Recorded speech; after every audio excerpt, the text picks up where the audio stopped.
te def naa ba sonn nag mais man fii fan laa war a mën a gisee arrêt dem dikk fàtte woon naa Dakar dem dikk am na application bu lay permettre nga mën a gis arrêt arrêt baa ngi ni tout près de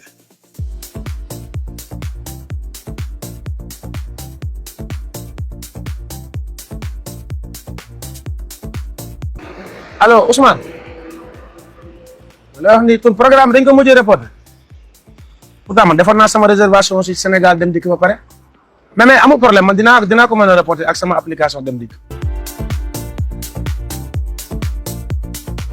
dem dikk sax li ma neex ci ñoom saa boo voyager ak seen application bi mën nga gagner ay points yu lay permettre nga mën a voyager gratuitement.